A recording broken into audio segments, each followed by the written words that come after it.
Ayurveda means the science of aliveness. Ayur means aliveness, being alive, to bringing vitality to life, not to be inviting diseases and then trying to banish them from the system. So Ayurveda, what it means is, after all, this body is an accumulation of this planet. It's a piece of this planet. But how you gather it makes all the difference. Everything on the planet, everything that grows upon the planet is just the same soil. But different things that have come out of the planet have different kinds of impacts on the life that is here. When you call someone a goat, that means he's unintelligent. At least in India, it's a term used. He's like a goat, means he lacks intelligence. When you're in dim company, you call them goats.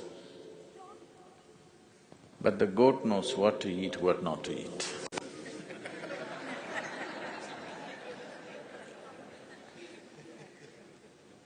Goat is supposed to eat everything, but that's not true. I have closely observed the goat. And you will see goat is very selective of how much of what it should eat on a particular day. It is very selective about that. It knows how much of what it should eat for its well-being. Because human beings are not aware enough. In India, goat's milk is considered very healthy and medicinal in quality because a goat eats various plants of medicinal value and you may get something out of it. Instead of drinking cow's milk, when people lack vitality in the body, people switch to goat's milk because there are many herbal medicines in the goat's milk. And goat selectively eats what it needs on a particular day in a particular quantum. So, even a goat knows, but why is it that human beings have such an issue about knowing what they should eat and what they should not eat? Because they're not using their senses to eat what they should eat. They're trying to think it up. Once they start thinking things up, then you don't know what is true and what's not true. This is the nature of your thought, please understand. If you start thinking something about this person, you think for 3 months about this one person, after some time you do not know what's true about her, what's not true about her, because your thoughts will make you believe all kinds of things. Many times, people have taken the effort to disillusion you. Whatever you thought about them, haven't they tried? They tried successfully, isn't it? So, Ayurveda means to have the necessary sense to understand of all the things, millions of things that come out of this planet, to be able to recognizing that what kind of impact it has on you. This used to be, now people are trying to write it down and say, this is it, this is it. Otherwise, the traditional Ayurvedic doctor would always be located next to a forest or a place like that, like how we are located in India. Now if you come and sit here, looking at your particular need, then he will say, wait, and he will go into the forest. He has your vibes within him. With this he goes and he chooses what is needed for this person, brings fresh herbs, prepares and gives. Like a miracle, it's gone. because it's not the chemistry of the plant. It is trying to match the life process of the plant and yours in such a way that you create a science of aliveness out of it. We cannot go to that extent today, but we have identified. We still manage to do that in the rejuvenation center to some extent, but with the bottles being exported to America, we cannot do that. So we have identified those things which will cause aliveness to you.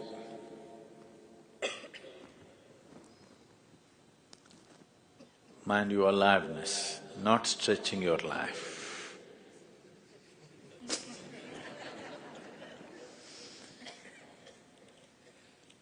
If you do things to just stretch your life, it will be a torturous life. If you're trying to drag something or anything forcefully, especially yourself, through any situation, that's going to be a torturous experience always for you. So especially with the whole life process as such, if you're trying to stretch this, it will be miserable. It will be pathetic, which you are seeing unfortunately today. We are stretching people's lives to 90, 95, 100, but they don't know why they are there. It's an experiment. If you go into… I don't know, I walked into one of the geriatric clinics, it's pathetic. They don't know why they even exist. They're simply people who lived with dignity, people who lived well. Now we've made them into simply these kind of people. If you stretch life, this is what happens. If you generate aliveness, it will last as long as it can last. When it has to go, it will go well. Stretching life makes a human being lose all his dignity, all his humanity, everything that he ever valued in his life, everything he will lose towards the end of his life. Have you seen this happening, unfortunately? People who lived well will be made to go in a most undignified way simply because somebody is interested in stretching their life. Good for the business. I think, I don't know the exact statistics, I think I read something about 80% of the medication, the pharmaceutical purchases, happen for people who are over 65 years of age. Is that right? Something like that. So we want to stretch their life because it's good for the business. What's good for the business is good for the economy. What's good for the economy is good for the ruling party, and so many benefits are there. Except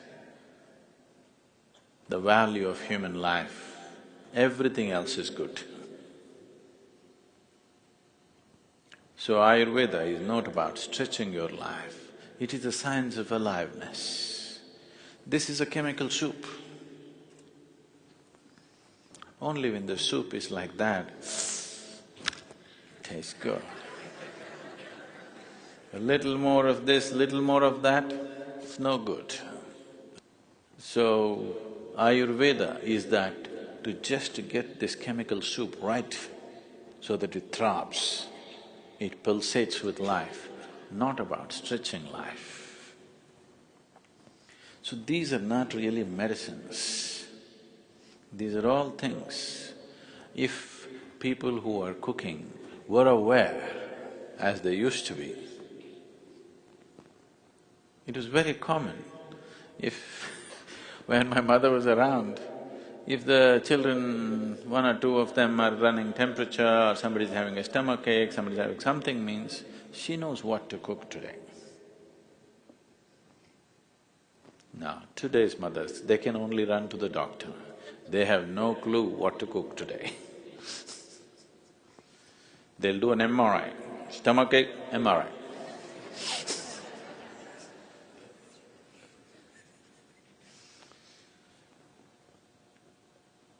So, Because there is nobody around you who's aware enough to add these ingredients into your life, it has been brought down to medicine level or in the form of a capsule or something, maintaining the fundamental quality of what it is, not treating it chemically, not doing some other modification with it, just the way it is supposed to be. It's a natural product as it is, just making sure it's preserved because of desiccation and those kinds of processes, but not really any kind of additive. Now, because nobody is adding the right ingredients to your soup on a daily basis, you pop it yourself. These are not medicines. Medicines will come later. These are not necessarily for the sick, these are for those who want to be alive. These are not even supplements. This should have been part of your eating. If you were a goat, you would have chosen which of the 5 you should eat today and how much. Because you are not one, it is coming in the bottle.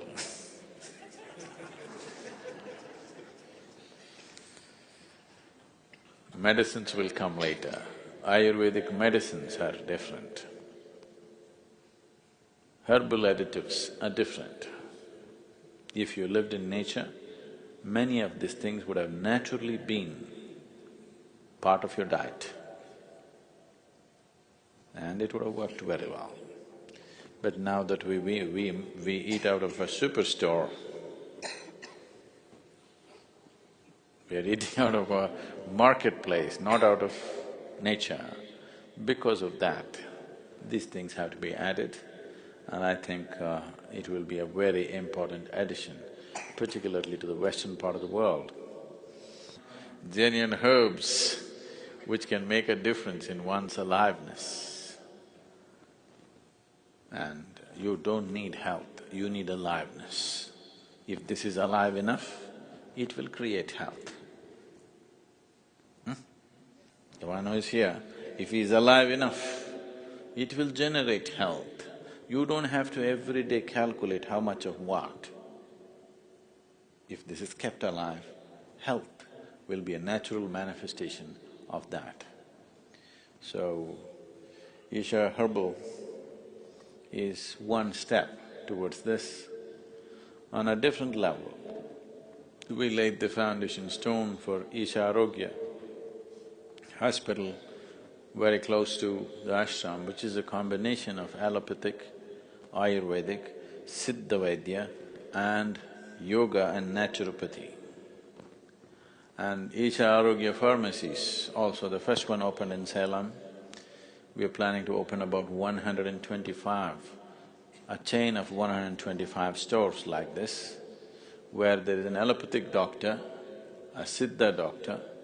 Over 70% of the medicine there is either Siddha medicine or Ayurvedic medicine, but an allopathic doctor diagnoses, prescriptions happen by the local doctors. But if somebody has come with an infection or something else where allopathic system of treatment is best, they will get that treatment, otherwise they will get other kinds of therapies. This has never been done before. The problem is usually people who have studied modern medicine or allopathic system of medicine, they rubbish everything else. People who are Ayurvedic enthusiasts, they think allopathy is all damaging and no good and all that.